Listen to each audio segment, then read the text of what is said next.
다니엘서 5장을 한번 찾아주실까요?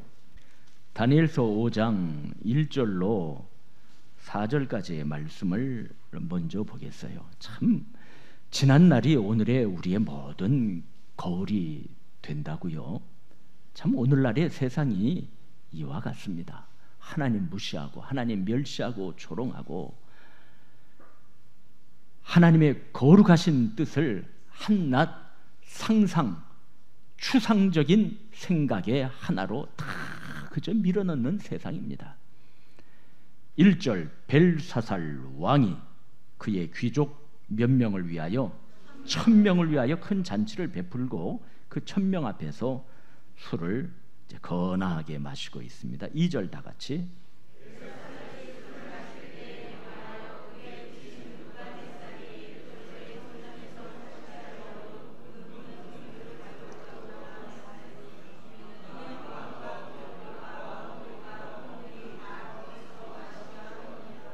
이 벨사살이라는 왕은요 얼마나 교만했던지 술을 한참 마시고 거나하게 취해서 이제 명령을 합니다.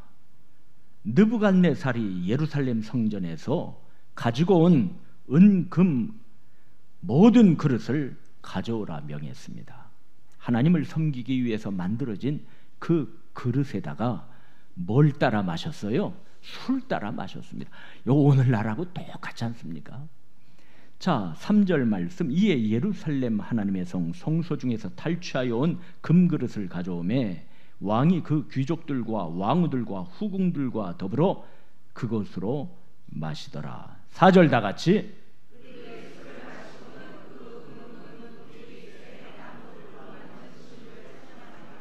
이게 얼마나 패역한 짓이에요. 하나님의 성소에서 탈취해온 은, 금 그릇, 하나님을 섬기기 위해서 쓰여진 그 은, 금 그릇으로 술을 따라 마시고는요 그 금, 은, 구리, 쇠, 나무, 돌로 만든 우상들을 지금 찬양하고 있습니다.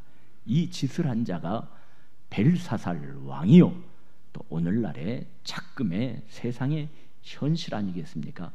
이제는 다니엘서 5장 24절과 28절 한번 보세요. 이러므로 그의 앞에서 이 손가락이 나와서 이 글을 기록하였나이다. 25절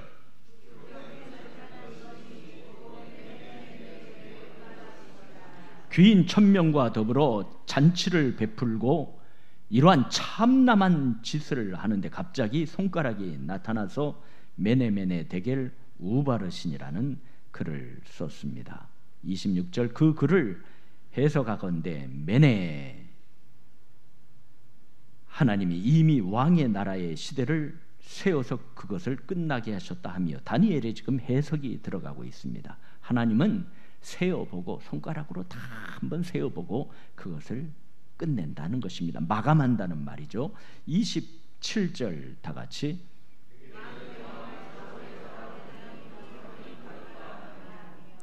하나님은 저울에 다시는 하나님이다. 즉 사법적 심판을 내리시는 하나님이시다. 이번에는 28절 말씀 봉독하시기 바랍니다.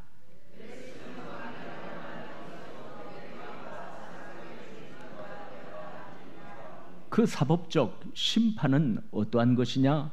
왕의 나라가 나뉘어서 깨트려져서 메데파사 사람에게 준바되었다 함입니다. 이렇게 지금 다니엘은 해석하고 있습니다. 30절 그날 밤에 갈대아 왕 벨사살이 메데파사 연합군에 의해서 죽임을 당하였고요. 31절에 보니까 메데 사람 다리오가 나라를 얻었는데 그때 다리오의 나이가 62세라 이렇게 구체적으로 예언하고 있습니다. 그러니까 이 예언한 말씀대로 그대로 된 것입니다.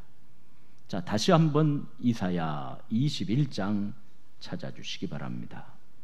이사야 선지는 이제 외치고 있습니다. 5절 말씀인데요. 그들이 식탁을 베풀고 파수꾼을 세우고 파수꾼 하나 달랑 세우고 먹고 마시고 하나님을 욕보이고 이러한 일을 쭉 하는 것을 보고 이사야 선지가 너무나 기가 막혔습니다. 지금 적군들이 점점 다가오는데도 이 짓을 하고 있으니까 일어나 방패에 기름을 먹여라 그랬습니다. 우리가 알다시피 내리치는 칼날을 막는 것이 방패 아닙니까?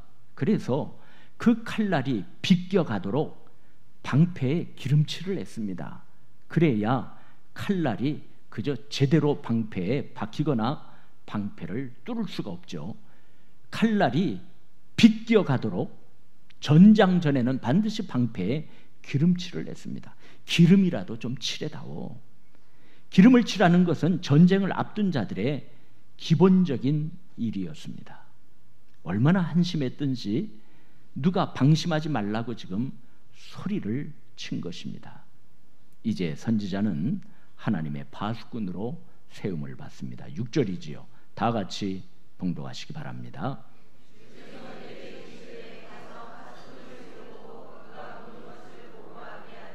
자, 주님이 이사야에게 이르시기를 가서 파수꾼을 세우고 그가 보는 것을 보고하게 하되 7절 보니까 마병대가 쌍쌍이 오는 것과 나귀떼와 낙태떼를 보거든 귀 기울여 자세히 들으라 이렇게 명령하시고 계십니다. 이로 보건대 이 파수꾼이 누구냐?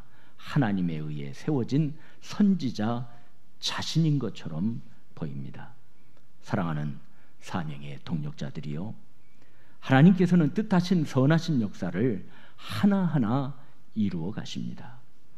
사람이 하나님의 말씀을 잊었더라도 아브라함과 사라가 아들 주신다 하는 그 말씀을 새카맣게 잊어버렸다 할지라도, 잃어버렸다 할지라도, 그렇죠, 우리가 세상 풍파 속에서 사명자로 세워질 때에 나에게 주신 하나님의 말씀을 잃어버렸다 할지라도, 아니 그 말씀을 하나님 내가 실망했습니다, 세상 풍파 때문에 실망했습니다, 버렸다 할지라도 하나님은 자신의 선하신 이름을 위하여 뜻하신 바를 이루어 주실 줄로 믿습니다.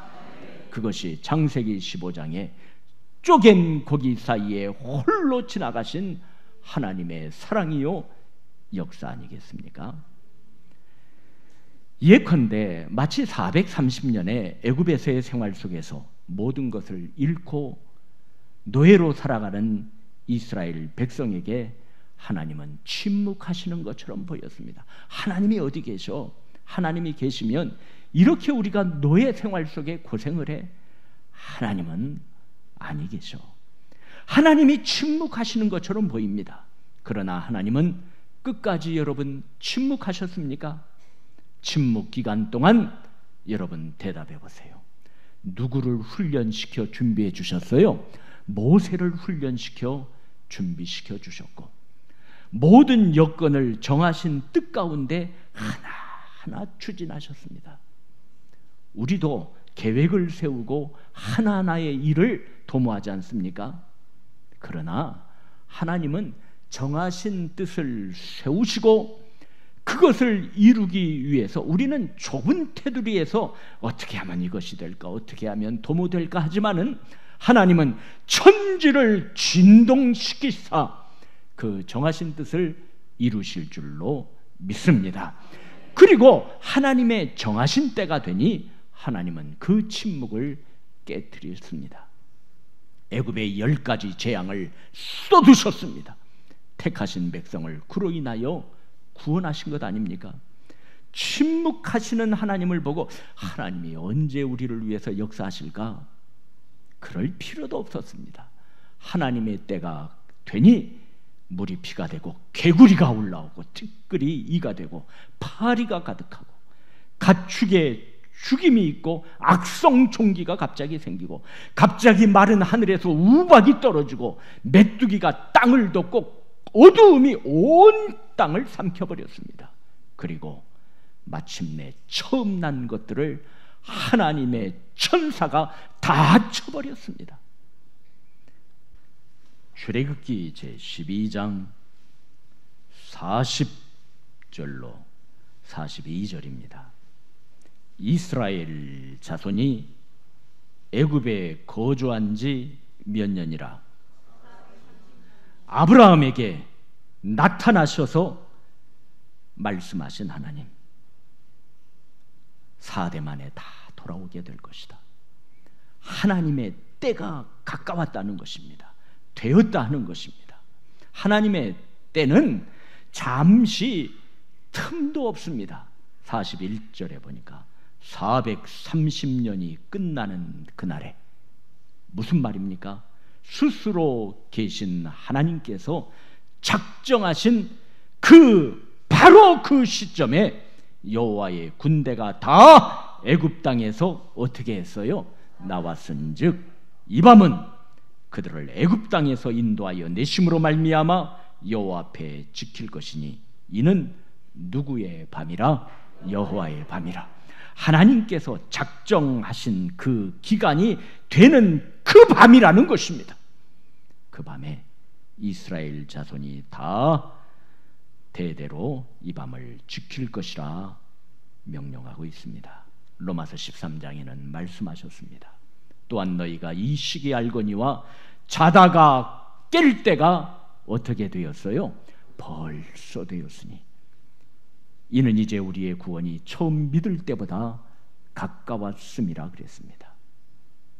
하나님은 때를 정하시고 그 때가 되기까지 일꾼들을 연단시키셔서 활동하게 하시고 사명자로 역사하게 하시고 그들이 전한 복음, 즉 하나님의 때가 되었을 때 하나님은 한시도 지체하지 아니하고 이 땅에 재림하실 줄로 믿습니다.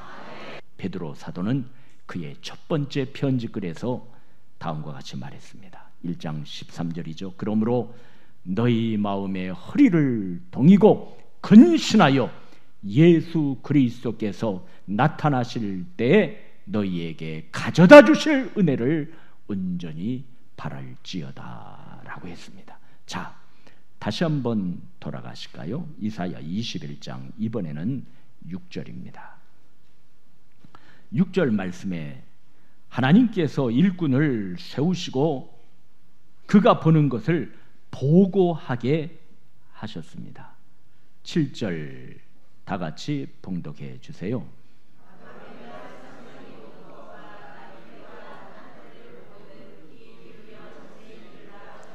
예, 마병대는 파사나라의 주력 부대죠. 바벨론을 치기 위해서 메대 파사의 군대가 움직일 것이다. 그리고 파사의 군대가 짝을 지어 올 것이다. 조금 있다 보니까 바수꾼으로 세워진 선지자는 큰 소리로 보고를 하는데 어떤 보고를 하였나? 8절과 9절이죠. 바수꾼이 무엇같이 부르짖기를, 사자같이 부르짖기를, 주여 내가 낮에 늘 망대에 서 있었고 밤이 새도록 파수하는 곳에 있었더니 즉 사명자의 자리에서 나는 벗어나지 않았습니다. 9절 다 함께 봉독해 주세요.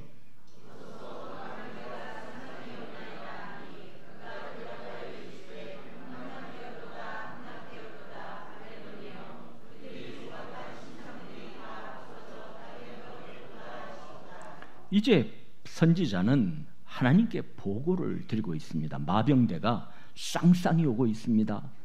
두 마리의 마리끄는 전차들이 지금 몰려오고 있습니다. 하늘에서 소리가 들렸습니다. 함락되었다. 함락되었다. 무엇이 함락되었어요? 바벨론이 함락되었다. 그들이 섬기던 우상들이 다 부서져 땅바닥에 뒹굴고 있구나 그랬습니다. 자, 계시록 제10장 찾아주시기 바랍니다.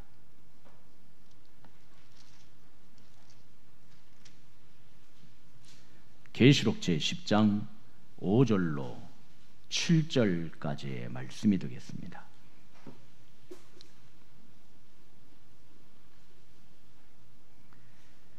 (5절과 6절은) 제가 7절은 우리 동역자님들께서 가장 큰 음성으로 봉독하시기 바랍니다. 내가 본 바 바다와 땅을 밟고 서 있는 천사가 하늘을 향하여 오른손을 들고 세세토록 살아계시니 곧 하늘과 그 가운데에 있는 물건이며 땅과 그 가운데에 있는 물건이며 바다와 그 가운데에 있는 물건을 무엇하신 이를 창조하신 이를 가르쳐 맹세하여 이르되 무엇하지 아니하리니. 7절 다 같이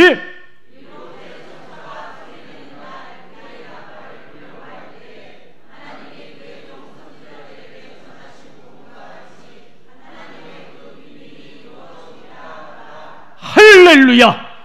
하나님께서 작정하신 그날, 일곱째 천사가 소리내는 날, 하나님의 일꾼들이 고난 속에도 복음을 전하고 순교하면서도 복음을 전하고 환난 가운데서도 사명을 붙들고 전한 그 복음이 그대로 이루어질 것이다, 이렇게 말씀하고 있습니다. 구체적인 것이 계시록 14장이죠.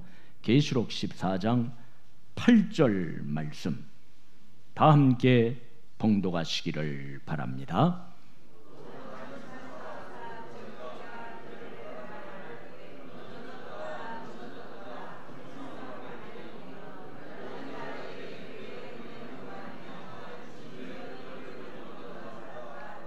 사랑하는 여러분, 이 날이 곧 있을 줄로 믿습니다.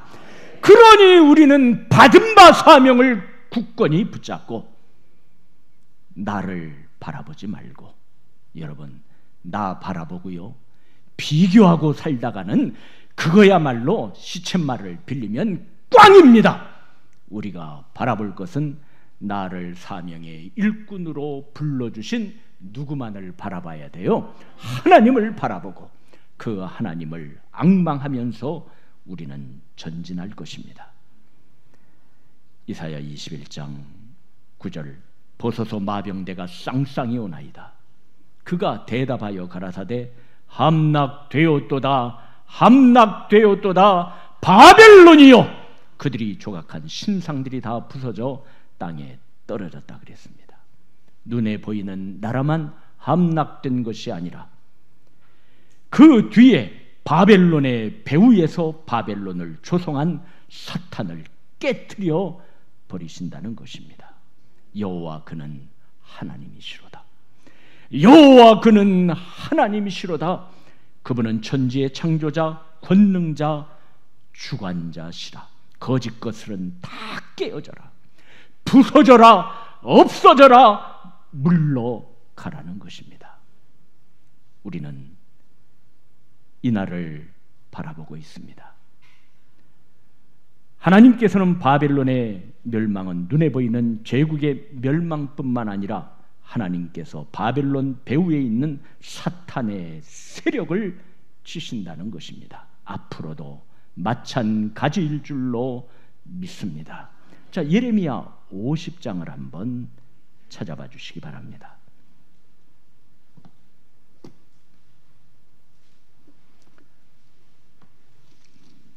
예레미야 제 50장 근본성의 마지막으로 찾는 성경 구절이에요. 1절은 제가, 2절은 동역자님들이 봉독하시기 바랍니다. 예레미야 50장 1절 여호와께서 선지자 예레미야에게 바벨론과 갈대아 사람의 땅에 대하여 하신 말씀이라. 2절 다 같이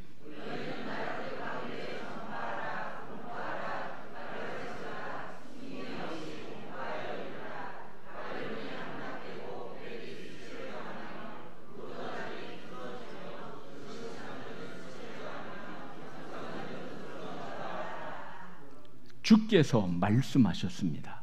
너희는, 사명의 역군들은 이 소식을 세계 만방에 널리 알리고 듣도록 하여라. 복음을 가지고 전파하라는 것입니다. 이 소식을 적어서 모든 지역에 사는 곳곳에 붙이라는 것입니다. 누가 봐도 알 수 있도록 읽도록 하라는 것입니다. 누구라도 이 소식을 숨기지 말고 다 전해 듣도록 하여라. 그 내용이 무엇입니까? 바벨론은 함락되었다는 것입니다. 바벨론은 쓰러져서 땅바닥에 뒹군다는 것입니다. 그 우상들도 이와 마찬가지라는 것입니다. 더럽고 징그러운 우상들이 산산조각으로 부서지고 온갖 수모를 당한다는 것입니다. 하나님께서 승리하신다는 것입니다. 하나님은 이사야 51장 9절 말씀해 보니까 용을 찌르시는 하나님, 시편 74편 13절의 말씀을 보니까 용의 머리를 깨트리시는 하나님, 이사야 27장 1절에는 용을 죽이시는 하나님, 악한 것들을 다 멸하시는 하나님, 하나님께서는 하나님의 크신 뜻을 이루기 위하여 세상을 심판하시고 그리고 이 세상을 구원하시기 위하여 복음을 제시하셨습니다. 이 복음을 전할 자, 이 복음을 맡은 자가 저와 여러분인 줄로 믿으시면 아멘 하시기 바랍니다. 하나님의 말씀대로 이를 믿고 전진할 때 우리를 넘어뜨리거나 쓰러뜨릴 자 단 하나도 없는 줄로 믿습니다. 우리가 하나님을 알고 있습니다. 그 하나님은 스스로 계시는 하나님, 창조주 하나님, 그리고 언약하시는 하나님, 유일하신 하나님께서 우리의 뒤를 밀어주시고 사명자를 책임져 주시고 시작뿐만 아니라 과정뿐만 아니라 주님 앞에 가는 그날까지 너는 내 것이라 인쳐 주실 줄로 믿습니다. 그 하나님 꼭 붙들고 승리하시기를 간절히 축원드립니다.